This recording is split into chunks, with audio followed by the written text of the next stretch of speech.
Good evening, morning or afternoon. Alright, so I was not imagining to make an epilogue video. Oh, wow, this didn't register. Alright, I wasn't planning to actually make an epilogue video actually for functions and derivatives, but apparently I realized that we might need to, especially when it comes to finding some complex derivatives, right? So here are some simple derivatives and rules to remember. So let's start with the derivatives first. So first of all, when you're differentiating ex, right, the derivative is just ex. When you are differentiating ln x, the derivative is just 1 over x. When you are differentiating sine x, the derivative is just cosine of x. When you are differentiating cosine of x, the derivative is negative sine x. And when you are differentiating sine hyperbolic x, is just cosine hyperbolic x. Okay? Yeah. And when you are differentiating cosine hyperbolic x, okay, it's just gonna be sine hyperbolic x. Right? So yeah. And these are the derivatives that I think we all need to remember. Okay? For 6 derivatives, by the way, just need to remember them. And there are just some rules to remember, actually just a few rules. Okay, some rules I probably learnt. One is that when you are changing a base, okay, just remember, let's say for example, if log of AB is just equivalent to log CB over log CA. This is a change of base rule. Okay, that's for logarithms. Okay, so this is change of base. Okay, and of course the identity that sine square x plus cos square x equals to 1, and for hyperbolics it's just cosine h squared x minus sine h squared x equals to 1. So these are the 3 rules. Of course there are some other rules as well, like the reciprocal rules and such, but I think those already you guys should remember. So anyways, as we derive the more complex derivatives, also I will go in details how we derive them with respect to the rules. Okay, so let's start. Right. Okay. Right. So let's start with the derivative for log of x. Okay. Let's say you don't remember how to differentiate for this. So remember, I talked about the change of base rule earlier. So if you have log of AB, it's just log CB over log CA. Okay, so similarly for the logarithm function, log of x, because it's base 10, right? You can write it as ln x over ln 10, right? So you can treat it as just 1 over ln 10, 1 over ln 10 times ln x. Okay, and once you do the derivative for it, okay, so the derivative of log x is just equals to 1 over ln 10 times 1 over x, because 1 over ln 10 is actually a constant. Yeah, so this is actually a constant, by the way, so you don't really have to worry about it so much. And you can also further simplify this. It's just simply 1 over ln 10 times x. And also you need to change by base rule. So 1 over ln 10, you can start saying it's just 1 over log 10 over log e times x. So it's just 1 over log 10 is going to be 1. So it's just simply 1 times x will be x over log e, right? And then you can write it as 1 over x times with log e. Okay, so you can leave it like this. Okay, so that was pretty straightforward. Now let's go to some trigonometric functions. Okay, and their reciprocals. Okay, all right. So let's say for example, if you want to find the derivative of tan x. Okay, if you do forget what it is, So first of all, you can express it as tan x, you can express it as sine x over cosine of x, okay? And you use quotient rule as you've learned before, right? And then you'll end up having cosine of x times cosine of x minus sine x times negative sine x over cosine squared. So it will be left with cosine squared x, okay, plus sine squared x over cosine squared x, and here, as you know, we would end up having 1, right? Because sine squared plus cosine squared is 1, so it's just simply 1 over cosine squared x, or we'll have it as sec squared x, okay? Not so bad. Now let's go for the reciprocals. Okay, so let's try cosec of x. So we know that it's just simply 1 over sine x, right? So 1 over sine x. Also same stuff, you know, use your product rule, quotient rule, my bad. And as you differentiate respect to quotient rule, you'd have sine x times 0 minus 1 cosine of x over sine squared x. So you'd have here negative cosine of x, and then sine squared of x, you can just write it as sine x times sine x. Okay, so what we know is that negative of cosine over sine x is just basically 1 over tan x. Don't forget the negative sign, which would be negative cot x. So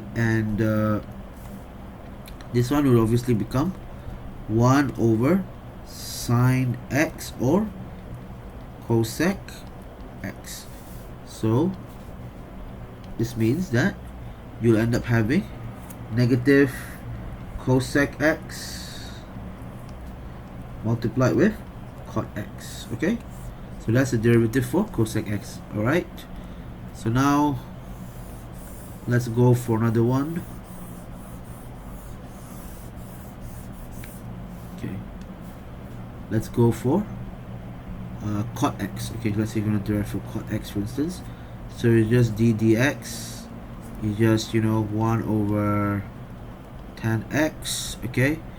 And we can derive it using the quotient rule, right? So this is u, this is v, so we can say it's just tan x times 0 minus 1 times sec square x, okay, the derivative of tan and sec square x over tan square x. So it's just simply negative sec squared x, okay, over tan squared x, right?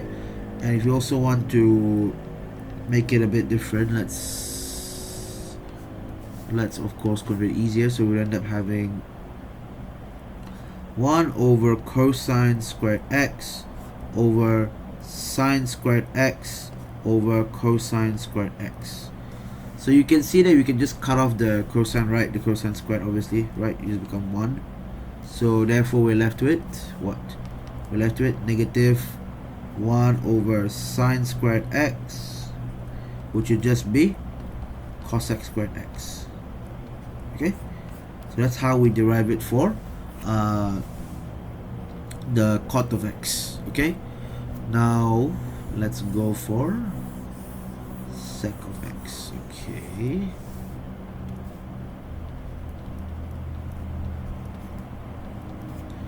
so it's just simply d dx 1 over cosine of x. Okay, so again, use your quotient rule. So this is u, this is v. So as we do the differentiation, what would then happen? So cosine x times 0 minus 1 over negative sine x, okay, cosine squared x. So it will just be sine x over cosine of x times cosine of x, and we know that sine x over cosine of x is just equals to tangent of x, right? And we also know that, I'm going to use a different color by the way, yeah, green, is just sec x, right? Because that is 1 over cosine of x, right? So with that being said, we'll end up having sec x times with 10x. Okay, so this wasn't so bad. Now let's go for something a little bit more interesting. All right. Okay, let's try with this, an inverse problem, sine inverse 1x. How do we find the derivative? Okay, so here's the thing. Let's write a function y equals to sine inverse x. So if we were to inverse it, we can say that x equals to sine y, and therefore dx dy is just cosine of y. Correct? So here's the thing, actually, here's the catch, by the way. We know that from the trigonometric rule that sine square y plus cosine square y equals to 1. This is a simple identity. So cosine square y equals to 1 minus sine square y. So the cosine of y is just square root 1 minus sine square y, right? So we can say that dx over dy is just simply square root 1 minus sine square y. Okay, and here's one more interesting thing also I want to mention about. So I'm going to erase this, by the way. If you remember the inverse differentiation rule, so the inverse rule, okay, states that if we have a function, okay, so dy dx, you want to find a derivative dy dx is just 1 over dx dy. Okay, so in our case, our dy dx is just 1 over 1 minus sine square y. Okay, so you substitute the y, so it's just 1 over square root 1 minus sine squared sine inverse x. Okay, so if you were to, of course, simplify it, what would happen is you'd have 1 minus sine inverse x squared. Okay, and if you allow me to erase all this, so this would mean that your dy dx is just equals to 1 over square root 1 minus x squared. Okay, so that's your derivative. Because remember, let's say you have a sine and is basically you're taking the inverse, right? The inverse sine of the original is just equivalent to x. Okay, that's how I simplified it to x. Okay, so yeah, that's for sine inverse. And likewise for cosine inverse as well, we can do the same thing. Let me just show you what I mean. Wait, I didn't erase this, right? Okay, cosine inverse x. Okay, how are we going to find it? Again, we know that y equals to cosine inverse x, and we also know that x is just x is just equivalent to cosine y. So dx dy equals to negative sine y. Okay, and we know very well that, again, for the trigonometric identity, sine square y plus cosine square y is equals to 1. So therefore sine square y is equals to 1 minus cosine squared y. Thus sine y is just equals to the root of that, so it's just 1 minus cosine squared y. So we can just write it as negative 1 minus cosine squared y. Okay, that's dx dy. And from the inverse law, okay, remember from the inverse law, if you want to find the dy dx, is just simply 1 over dx dy, right, is just simply negative 1 over root 1 minus cosine squared y. Of course, substitute the original value, so it becomes minus 1 over root 1 minus cosine inverse x squared. Okay, so therefore it becomes negative 1 over root 1 minus x squared. Okay, so that's how you derive for cosine inverse x. Okay, and now for tan inverse. Okay,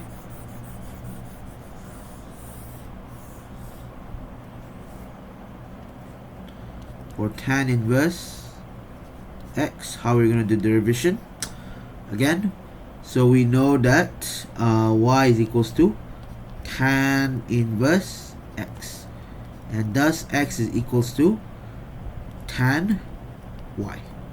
So once we find the dx dy is just equals to sec square y. Alright, and remember the trigonometric rule we learned earlier, that sine square y plus cos square y is equals to 1.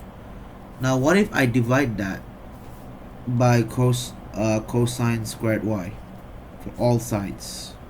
What would happen? So what would happen is we'd end up having tan square y plus 1 is equals to sec square y. Okay, so therefore our dx over dy can be written as tan square y plus 1. Okay, and from the inverse law we know that dy dx is just simply 1 over 1 plus tan square y, and we substitute the y with x, so just 1 plus tan inverse x squared, so just simply 1 over 1 plus x squared. Okay, so that's how you find for tan inverse. Okay, and now since we're done with normal function, let's go for the hyperbolic functions.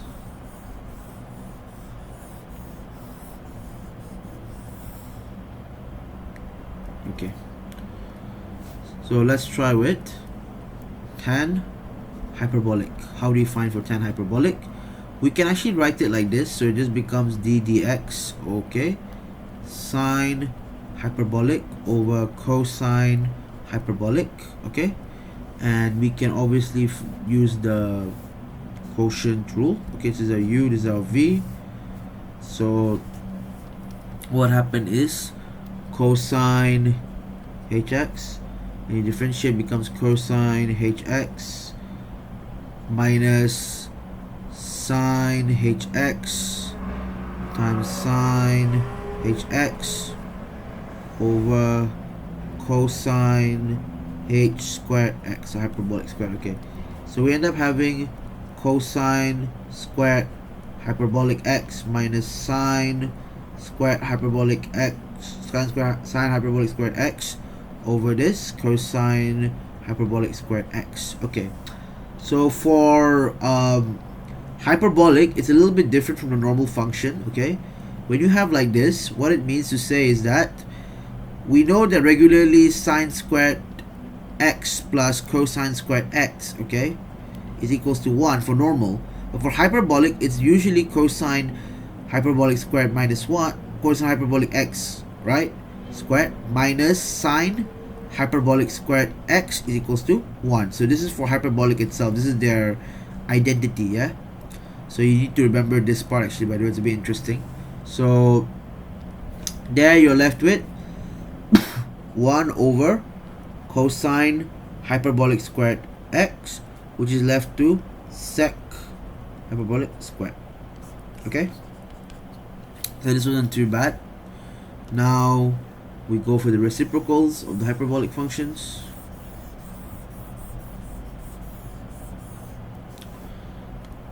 Okay, so let's try with cosec hyperbolic.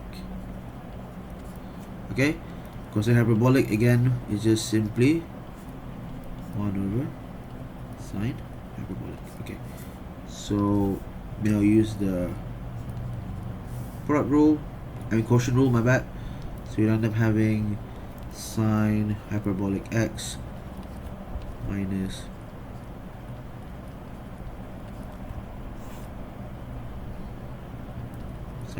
sine hyperbolic squared. So you end up having negative cos hyperbolic x, and then you have sine hyperbolic x times sine hyperbolic x. Okay, it's very similar to what we discussed earlier for the non-hyperbolic function. They're almost the same. So this one will end up being negative cot hyperbolic x, and this will obviously be cosec hyperbolic x. So this is going to be cosec hyperbolic x. Okay, so you're left with negative cosec hyperbolic x times with cot hyperbolic x. Right, so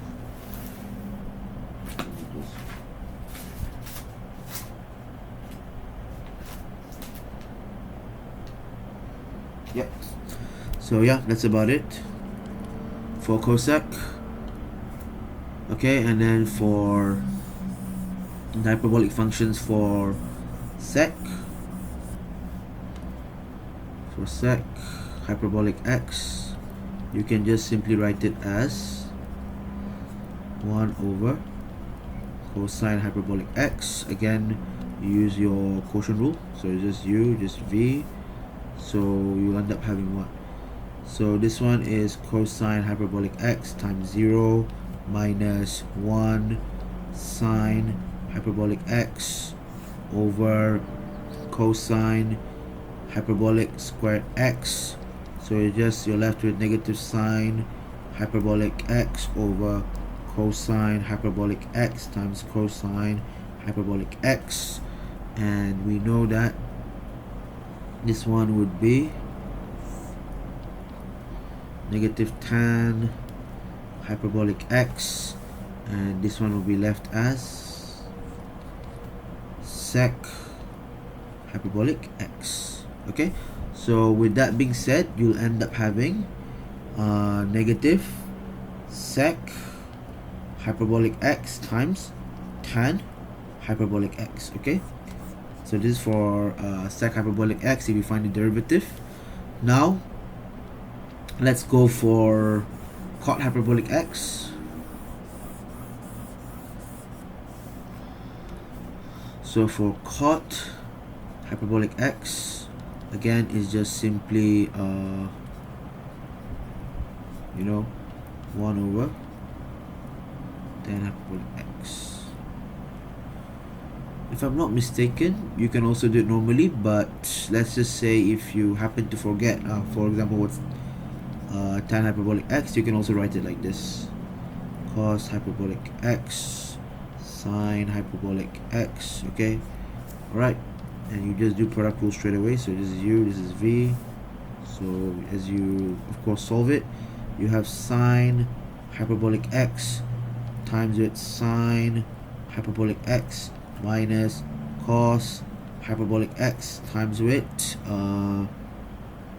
cos hyperbolic x over sine hyperbolic squared x. Okay, so you're left with sine hyperbolic squared x minus cosine hyperbolic squared x over sine hyperbolic squared x. Okay, here's the thing. Remember I mentioned earlier for hyperbolic that if you have the cosine hyperbolic squared x minus sine hyperbolic squared x is equals to 1, right? Well, now we have it the other way around, so it become in this case cosine hyperbolic squared x would be equivalent to what? Would be equivalent to 1 plus sine hyperbolic squared x, right? So if I were to substitute inside the trig function, what would happen? We'd have sine hyperbolic squared x minus 1 plus sine hyperbolic squared, okay, over sine hyperbolic squared x. So we left with sine hyperbolic squared x minus sine hyperbolic squared x minus 1, obviously, over sine hyperbolic squared x. And if I were to write it right here, what would we get is just negative 1 over sine hyperbolic squared x, which would be negative cosec hyperbolic squared x. Okay, so that's about it for cot. Okay, so we're done for the hyperbolic, but we also have one last thing, the inverse hyperbolic functions. Okay, how are we going to derive them?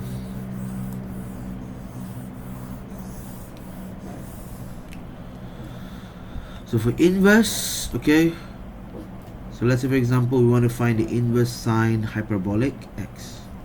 How do we do this? Okay, so remember, y is equals to inverse sine hyperbolic x, and that means x is equals to sine hyperbolic y. So dx dy is just cosine hyperbolic y. Okay, and remember the identity that cosine hyperbolic squared y minus sine hyperbolic squared y is equals to 1.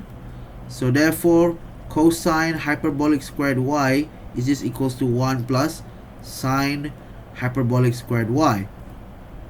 Therefore cosine hyperbolic y is just equals to the square root of 1 plus sine hyperbolic squared y, which we can just leave it like this. So just simply 1 plus sine hyperbolic squared y. Okay, and if you want to find if you want to find dy dx, again you use the inverse law, remember, right? So therefore dy dx is just 1 over dx dy. So in this case it will just be 1 over square root 1 plus sine hyperbolic squared y, which would just be 1 over, if you were to substitute x, it's just 1 plus sine hyperbolic sine hyperbolic inverse x squared. Okay, so therefore we're left with 1 over square root 1 plus x squared. So this is how we derive for sine hyperbolic. Okay, now similarly steps we're going to take for cosine and for tangent inverse hyperbolic. Okay,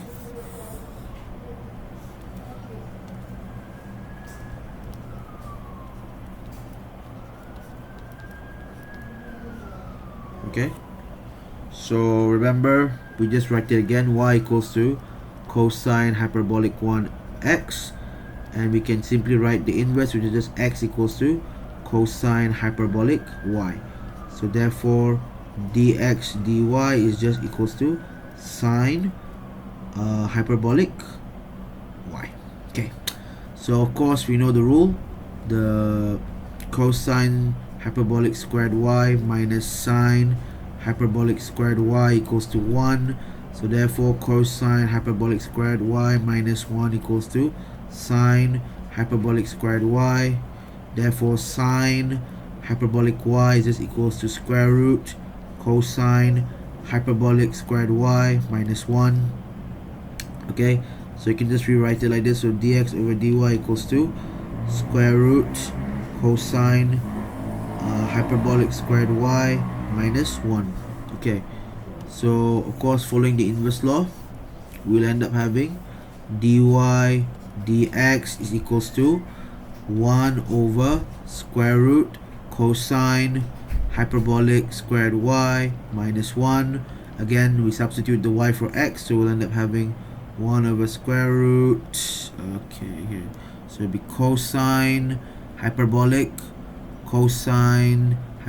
inverse x squared minus 1. So leaving us with 1 over square root x squared minus 1. So this is for hyperbolic cosine hyperbolic inverse x. Now the last one is for tan inverse.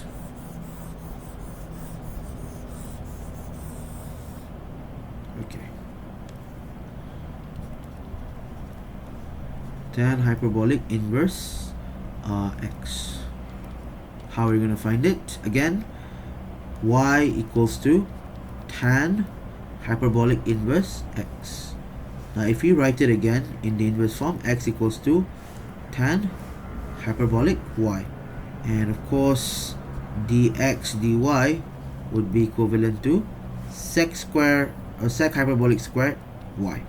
Okay, and if we relate back to the original identity earlier, that cosine hyperbolic squared y minus sine hyperbolic squared y equals to 1, and we divide it obviously with the cosine, so it becomes cosine hyperbolic squared y over sine. Okay, so cosine hyperbolic squared y, and even also this side, so 1 over cosine hyperbolic squared y. So what were we left with? We're actually left with 1 minus tan hyperbolic squared y equals to sec hyperbolic squared y. Okay, so that leaves us with what? That leaves us with dx over dy equals to 1 minus tan hyperbolic square y. Okay, and if I were to erase it, just to clear out some space obviously, by the way, and we are left with dy dx from the inverse rule is just simply 1 over 1 minus tan hyperbolic square y. Okay, don't forget to substitute back the original x, so it is 1 over 1 minus tan hyperbolic, okay, tan oh my god, okay,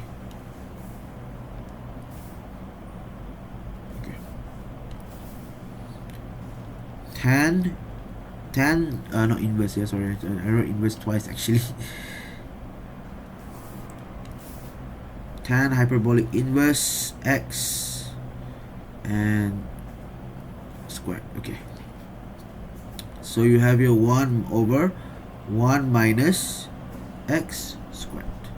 So yeah, there you go, that's your tan hyperbolic inverse x, the derivative. Okay, so what can we actually have a takeaway from this? Okay, for instance, if let's say you do not remember how to get those derivatives, so the only way to actually get those derivatives is to remember this couple of things, right? And I'm going to write them down once again just to remind you. So for derivatives, there are only 6 of them that you need to remember. Okay, and they are clearly, of course, d dx, as we find for ex, is just equals to ex. Then the second one obviously is d dx. For ln x, you just get 1 over x. Then for the third one is d dx. For the sine of x, is just simply cosine of x. And then for the fourth one is the d dx. For cosine of x is equals to negative sine x. And then for number 5, we have d dx sine hyperbolic x is equals to cosine hyperbolic x. And then for number 6, the derivative of the cosine hyperbolic x equals to sine hyperbolic x. Okay, these are the derivatives to remember. And for the rules, okay, only 3 rules to remember, right? The first rule, remember that if you want to change base, for example, you have log AB is just equals to log CB over log CA. Okay, second rule, remember that sine squared theta, or x, whatever you want to put it, plus cos squared theta is equals to 1. And the third rule for the hyperbolic function is the cosine hyperbolic squared theta minus sine hyperbolic squared theta equals to 1. Okay, and of course, if you wanted to remember the reciprocals, okay, which I can probably just add right here, I guess. Okay, so 1 over sine theta is cosec theta. Okay, so you write CSC theta, so to make it short. and then of course 1 over cosine theta is sec theta, and also 1 over tan theta is cotangent theta. Hyperbolic is also the same thing. Okay, so yeah, that's pretty much about it. And yeah, I hope this wraps up the entire chapter for good. And again, thanks for watching. Okay, so thank you, and see you guys again next time.